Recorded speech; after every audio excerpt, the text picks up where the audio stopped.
네,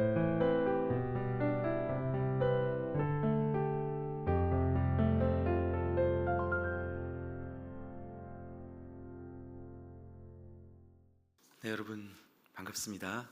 잘 오셨습니다. 네, 오늘도 하나님께서 우리에게 새로운 하루를 주셨는데요. 이제 말씀과 기도로 하나님과의 동행을 시작하는 은혜의 예배가 되시기를 축복합니다. 함께 기도하심으로 3월 16일 매일 주심 기도회 시작하겠습니다. 하나님 감사합니다. 오늘도 우리가 하나님 앞으로 나아와 하루의 첫 시간을 드리며 예배합니다. 예배의 자리를 지킬 수 있는 마음과 힘을 주신 것이 얼마나 큰 은혜인지 모르겠습니다. 매일 반복되는 예배이지만 날마다 우리를 새롭게 만나주시는 하나님의 은혜로 말미암아 오늘도 우리가 주님 안에서 꿈을 꿉니다. 우리가 생각하고 말하고 행동하는 모든 것들이 하나님 마음에 합한 것들이 되게 하셔서 우리의 존재가 이 땅에 하나님 나라를 이루는 거룩한 도구가 되게 하여 주시옵소서. 하나님 또한 오늘은 이 시대의 아이들과 젊은이들 그리고 미래 교회를 위하여 기도하기를 원합니다. 하나님을 믿는 성도들이 수백만 명이 넘는다고 하지만 그중 어린 세대를 찾기가 갈수록 어렵습니다. 이 나라 이 땅에서 살아가는 젊은이들은 한국 사회가 더 나아지리라는 소망을 좀처럼 갖지 못하고 자생 능력을 잃은 교회들을 보며 오랫동안 그들이 지켜왔던 신앙마저 허무주의에 빠지는 경우가 많습니다. 하나님, 영유아, 유치, 미취학 아이들로부터 유소년부, 중고등부, 청년에 이르기까지 지쳐있는 우리 자녀 세대를 위로하여 주시고 새 힘을 허락하여 주시옵소서. 그들에게 세상의 목소리와 하나님의 말씀을 분별할 수 있는 지혜를 허락해 주시고 포로된 현장 속에서도 하나님을 향한 신앙을 지켜내는 그 다니엘과 같은 믿음을 더하여 주시옵소서. 무엇보다 몸과 마음이 다 건강하게 하셔서 복음의 생기가 흘러넘칠 뿐만 아니라 우리의 미래 교회가 잘 준비되게 하여 주시옵소서. 특별히 부모가 되고 선생이 된 모든 분들이 믿음의 본을 잘 보이게 해주셔서 존중과 희생과 헌신보다 말과 교훈과 지도가 앞서지 않도록 지혜를 부어 주시옵소서. 특별히 섬기는 모든 분들에게 하나님의 마음을 부어주시고 하나님께서 각 사람에게 심으신 복음의 씨앗이 잘 열매 맺을 수 있도록 돕게 하여 주시옵소서. 이제 하나님, 우리가 다시 하나님의 말씀 앞에 섭니다. 사순절 기간 자신의 죽음을 믿음으로 받아들이며 십자가의 길로 오르시는 예수님의 모습을 우리가 깊이 바라볼 수 있게 해주시고 그리스도의 향기를 바르는 삶으로 한 걸음 더 나아가게 하여 주시옵소서. 회개하고 반성해야 할 것들로부터 단호히 돌아서며 주께서 주시는 약속의 소망을 견고하게 붙들어 하나님의 뜻을 이루어가는 우리가 되게 하여 주시옵소서. 예수 그리스도의 이름으로 기도하옵나이다. 아멘. 네, 오늘 우리에게 주시는 하나님의 말씀은요, 마태복음 21장 23절부터 32절까지의 말씀입니다. 마태복음 21장 23절부터 32절까지의 말씀을 저와 여러분이 한 절씩 교독하시겠습니다. 예수께서 성전에 들어가 가르치실새 대제사장들과 백성의 장로들이 나와 이르되 네가 무슨 권위로 이런 일을 하느냐? 또 누가 이 권위를 주었느냐? 예수께서 대답하시되 나도 한 말을 너희에게 물으리니 너희가 대답하면 나도 무슨 권위로 이런 일을 하는지 이르리라. 요한의 세례가 어디로부터 왔느냐? 하늘로부터냐 사람으로부터냐? 그들이 서로 의논하여 이르되 만일 하늘로부터라 하면 어찌하여 그를 믿지 아니하였느냐 할 것이요 만일 사람으로부터라 하면 모든 사람이 요한을 선지자로 여기니 백성이 무섭다 하여 예수께 대답하여 이르되 우리가 알지 못하노라 하니 예수께서 이르시되 나도 무슨 권위로 이런 일을 하는지 너희에게 이르지 아니하리라. 그러나 너희 생각에는 어떠하냐? 어떤 사람에게 두 아들이 있는데 맏아들에게 가서 이르되 예 오늘 포도원에 가서 일하라 하니 대답하여 이르되 아버지 가겠나이다 하더니 가지 아니하고 둘째 아들에게 가서 또 그와 같이 말하니 대답하여 이르되 실소이다 하였다가 그 후에 뉘우치고 갔으니 그 둘 중에 누가 아버지의 뜻대로 하였느냐? 이르되 둘째 아들이니이다. 예수께서 그들에게 이르시되 내가 진실로 너희에게 이르노니 세리와 창녀들이 너희보다 먼저 하나님의 나라에 들어가리라. 요한이 의의 도로 너희에게 왔거늘 너희는 그를 믿지 아니하였으되 세리와 창녀는 믿었으며 너희는 이것을 보고도 끝내 뉘우쳐 믿지 아니하였도다. 아멘. 네, 여러분, 3년 전 이맘때쯤이요, 코로나의 전국적 확산에 어떤 분기점을 제공함으로써 이 국민들에게 그 실체가 드러나 버린 이단 종교가 하나 있었습니다. 바로 신천지입니다. 사실 여러분, 한국 사회에 이단 사이비 종교들이 자리매김한 것은 어제 오늘 일이 아니고요. JMS 같은 이 사이비 집단이 최근 다큐멘터리 방송에 고발을 받아서 이제야 사회 문제로 대두되는 것을 보면 우리는 여전히 무엇이 진리인지 또 무엇이 하나님께로부터 온 것인지 온전하게 분별할 수 있는 지혜를 아직도 갖고 있지 못한 것 같습니다. 그래서 이단으로부터 성도들을 지키고자 하는 많은 이 교회들의 노력이요, 신천지 출입 금지를 입구에 붙여놓는 것 정도로 통일되어 있는 모양새입니다. 많은 교회들에 가보면 입구에서부터 그런 팻말을 붙여놓은 것을 보신 적이 있으실 텐데요. 그런데 여러분, 솔직히 말하자면요, 신천지 교인들이 그 팻말을 보면 아이고, 여기는 들어가면 안 되는구나 이러고 돌아설까요? 그러지 않겠죠. 건강한 교회에서 신천지가 환영받을 수 없다는 사실은 그들도 이미 오래전부터 알고 있었고요. 대부분의 이단 종교들은 위장 전략을 쓰기 때문에 실제로 그런 팻말이 얼마만큼의 효용성이 있는지는 잘 모르겠습니다. 그저 올바른 진리 위에 서고자 하는 그 교회의 결단을 오가는 성도들에게 상기시켜 주는 것 정도겠죠. 그런데 여러분, 2000년 전에 하나님을 섬긴다고 하는 유대교 신자들에게도 이단과 같은 무리가 있었고요, 어떻게든 뿌리 뽑아내야 하는 그들의 수장이 있었습니다. 누구인지 아시겠습니까? 바로 그리스도교와 그 수장인 예수님이었습니다. 오늘날 우리는 예수님이 누구신지, 그리고 예수님이 우리를 위하여 어떤 일을 하셨는지 다 알고 살아가지만요, 정말이지 당시 예수님의 삶과 사역은 하나님을 믿는다고 하는 당시 유대교 사람들의 그 성전의 틀을 송두리째 흔드는 것이었습니다. 그래서 여러분, 어제부터 저희가 함께 묵상하고 있는 이 예루살렘 입성기, 이 예수님의 예루살렘 입성기를 살펴보면요, 주님은 십자가의 죽으심을 일주일 앞두고 예루살렘에 들어와 가장 먼저 성전을 찾으셨습니다. 그리고 그곳에서 장사하는 이들의 상을 뒤엎어 버리셨죠. 웬 시골 청년 하나가 들어와서 난리를 쳐놓은 겁니다. 성경에서는요, 마치 예수님이 이 성전 청결 사건 이후에 자기 발로 멋지게 그 성전을 걸어 나온 것처럼 묘사하고 있는 그런 분위기가 느껴지지만요, 여러분, 상식적으로는 예수님이 이 성전을 관리하고 있는 장정들의 손에 붙들려 끌려 나오셨을 가능성이 큽니다. 그런데 그 사건에 이어지는 오늘 본문에 보니까요, 23절이 뭐라고 시작합니까? 예수께서 성전에 들어가 가르치실세라고 말씀을 시작합니다. 자, 여러분, 예수님이요, 성전에 또 오셨습니다. 그리고 거기에서 뭔가 가르치기 시작하셨습니다. 지금으로 말하면 그리스도인 출입금지, 예수 출입금지라고 써있을 만한 그 성전에 오늘도 들어오셔서 허락도 받지 않고 뭔가 가르치고 계신다는 거예요. 어제는 와서 상을 다 뒤엎어 버리더니 오늘은 또 와서 말씀을 가르치십니다. 성전을 관리하는 유대교인들의 입장에서 생각해 보면 어떨까요? 정말 골치 아픈 일 아닙니까? 그래서 대제사장들과 백성의 장로들이 때를 이루어 와서 이렇게 묻는 겁니다. 23절 말씀을 여러분 다시 한번 보시겠습니다.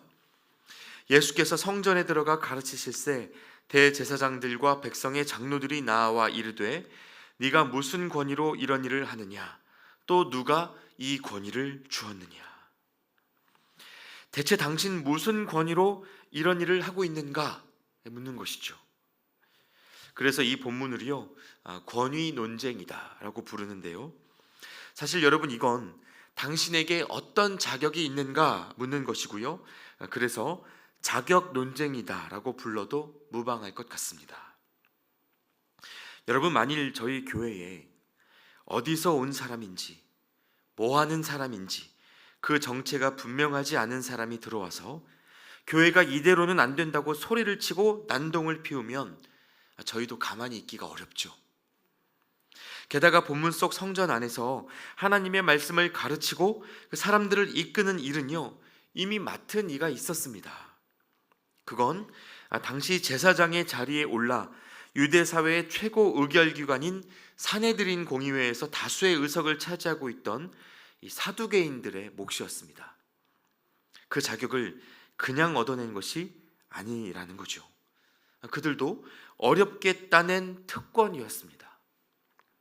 좀 더 덧붙여 드리자면요, 여러분, 구약시대 이 제사장 사독의 후손으로서 이 사두개인들에게는요, 민족적 정통성이 있었습니다. 그리고 또 다 대놓고 드러내지는 못했지만 당시 정치 권력이었던 로마와 돈으로 맺은 계약 관계가 있었기 때문에 그들 나름대로 어떤 권위를 가지고 그 일을 하고 있었다는 것이죠. 그러니까 성전을 관리하고 거기서 말씀을 전할 수 있는 권리를 아무나 갖는 것이 아니었다는 말입니다. 자, 그런데 이 모든 절차를 무시하고 무작정 들어온 청년 예수가 말씀을 가르치고 있다고 하니까 이거 어떻게 해야 됩니까? 내보내야 되겠죠. 그렇죠? 여러분, 지금 예수님을 너무 사랑하시고 또 예수님이 누구신지 잘 아시니까 지금 이 질문에 대해서 대답이 좀 꺼려지시는 건데요, 당시 유대교 사람들의 입장으로 보면 이건 이단 신천지나 다름이 없었다는 말입니다. 해결을 해야 되는 일인 거예요. 그래서 당신이 대체 무슨 권위로 이런 일을 하고 있는 거냐? 당신 소속이 어디야? 지금 무슨 자격으로 이런 일을 하고 있는 거야? 이 대답하기 어려운 질문을 던진 겁니다. 이때 예수님이요, 내 권위는 하나님이 주셨다라고 대답하면 신성모독이 됩니다.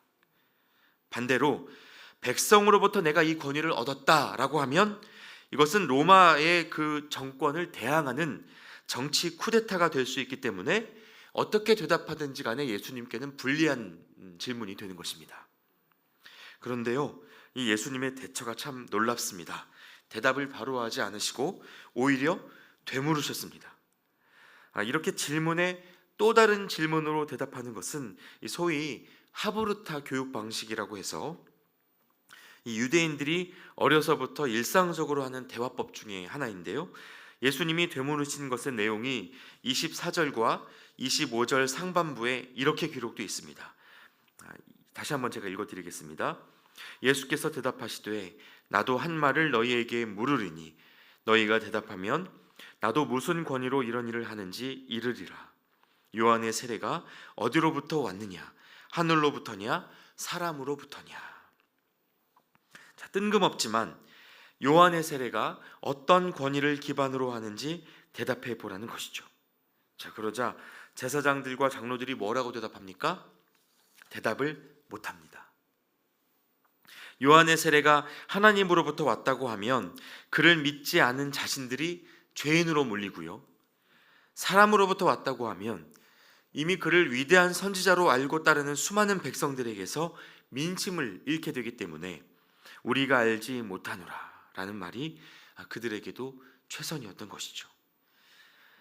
자, 결국 여러분, 이 논쟁은요, 예수님을 걸어 넘어뜨리기 위한 대제사장들과 장로들의 도발로 시작이 되었지만 실상 진리를 알아보지 못하는 그들의 굳은 마음을 드러낸 사건으로 귀결되고 말았습니다.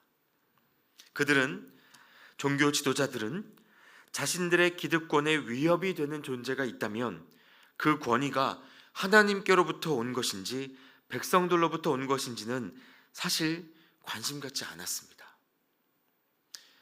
자격에 관해서 논하는 많은 사람들이요, 여러분, 이 시대에도 궁금해서 그 자격을 따지는 것이 아니라 자신들의 자격에 위협이 되기 때문에, 자신들이 이미 차지한 그 자리에 어려움이 되기 때문에 그 자격을 따지는 경우가 많죠.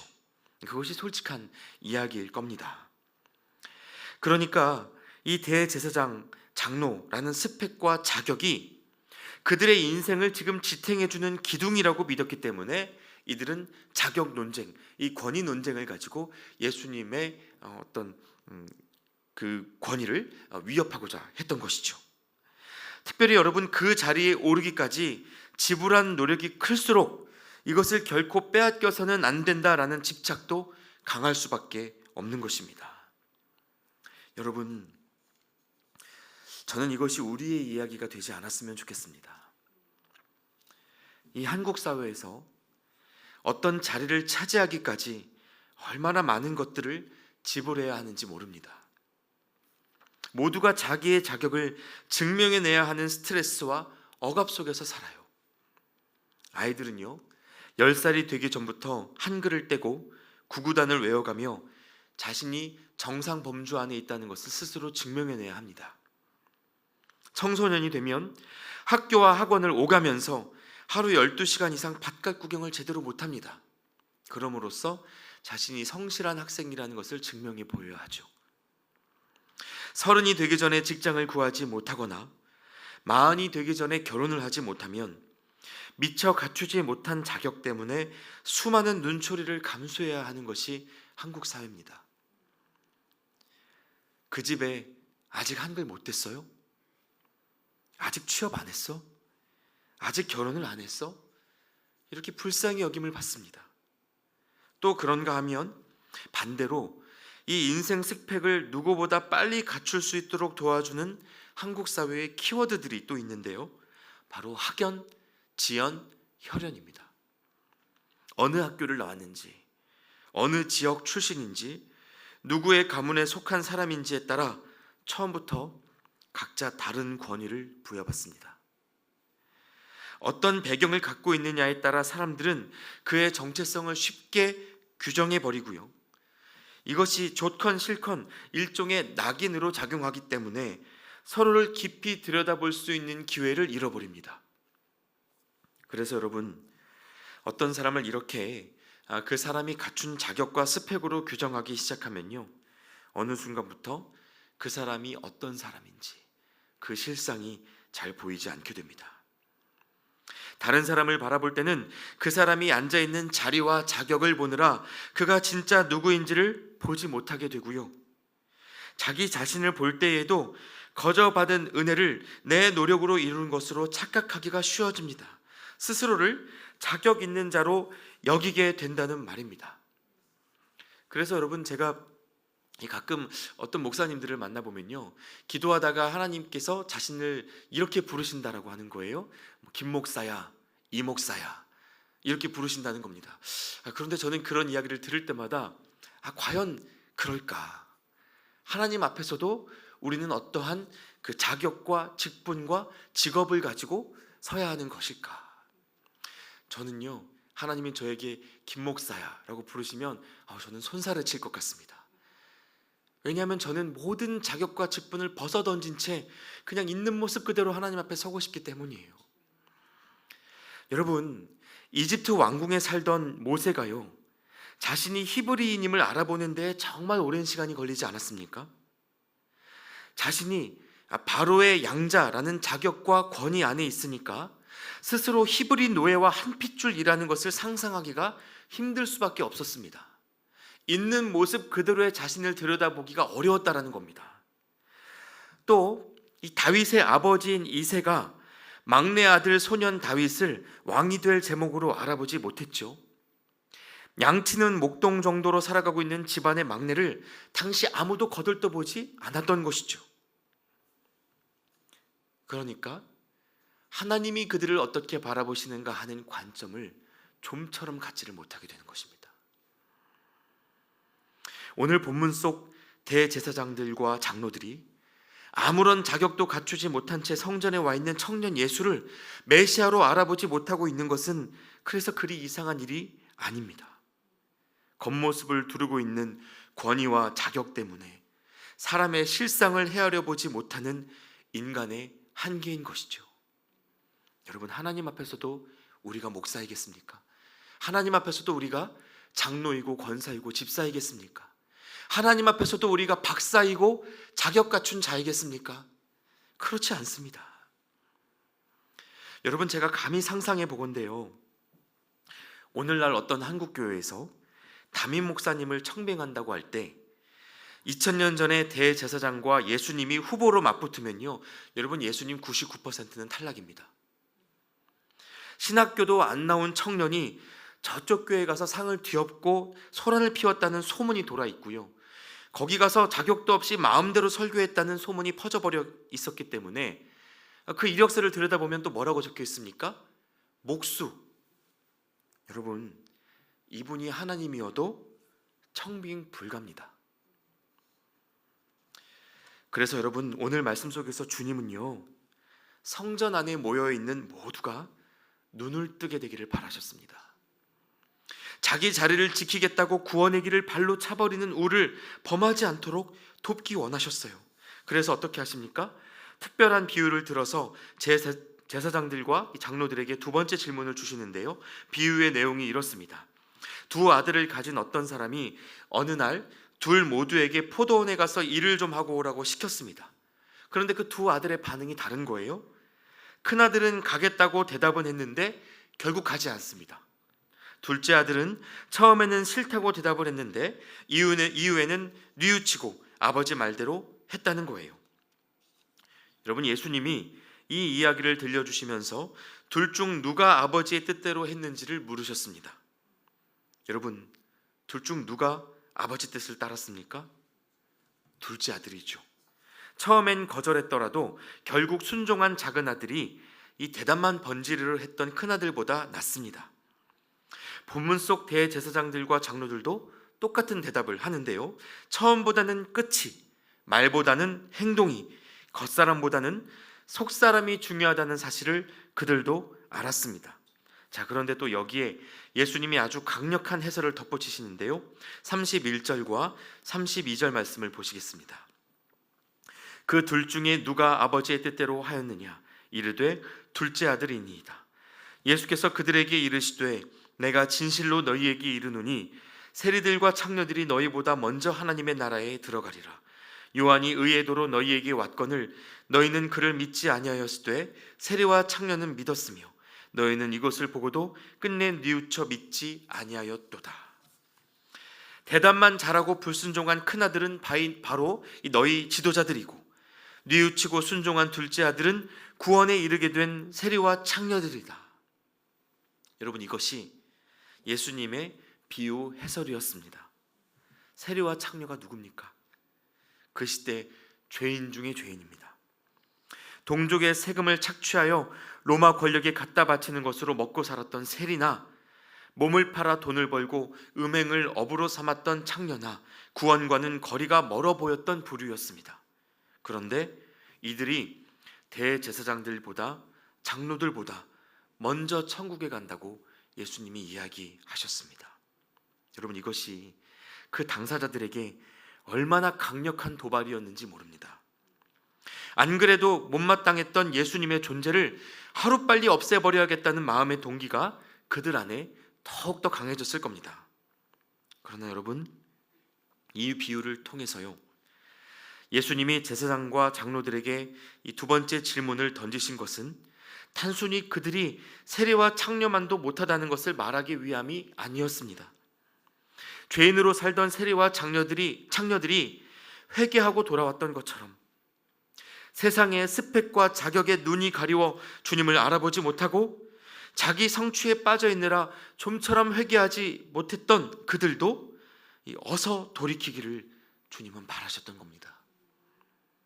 여러분, 신앙생활을 포함해서 우리 인생이란 게 더 나은 사람 되고자 하는 과정일 수 있는데, 그래서 어려서부터 참 많은 애를 써오셨을 텐데요, 이 더러는 많은 것을 이루고 힘 있는 자리와 권위를 얻으셨겠고, 또 어떤 분들은 평생을 고생했어도 내가 여지껏 이 자리다 싶으실 수도 있습니다. 그런데 여러분, 괜찮습니다. 하나님께는 그것이 하나도 중요하지 않습니다. 그리고 우리 모두에게는 하나님께서 부여하신 영적 권위, 누구도 꺾을 수 없는 자격이 하나 있는데요, 바로 하나님께 사랑받고 있다는 것입니다. 이것은 자녀로서의 자격이고 권세입니다. 멋진 아들이면 더 좋겠죠. 그러나 망나니 같은 자식이어도 자녀는 자녀로서의 자격을 빼앗기지 않습니다. 여러분, 오늘 이 말씀을 기억하시고 우리 자신과 서로를 하나님의 관점으로 정직하고 투명하게 헤아려 보실 수 있기를 축복합니다. 모든 계급장을 떼어냈을 때 지금 나는 하나님 앞에서 어떤 자인가? 하나님은 나를 지금 어떻게 바라보고 계시는가?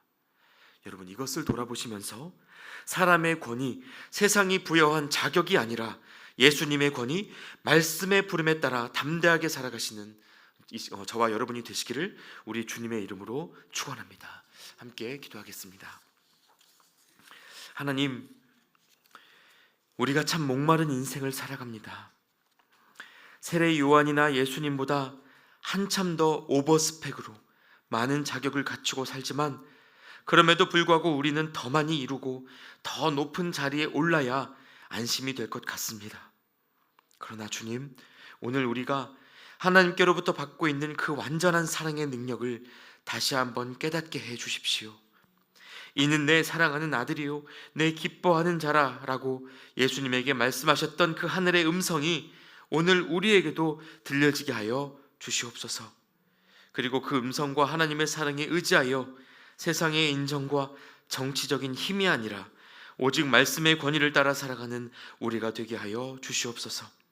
주님 한 분만으로 충분하다 고백하는 하나님이 주인 되신 인생 살아가게 하여 주시옵소서. 예수님의 이름으로 기도하옵나이다. 아멘. 이제 계속해서 각자의 기도 제목으로 기도하겠습니다.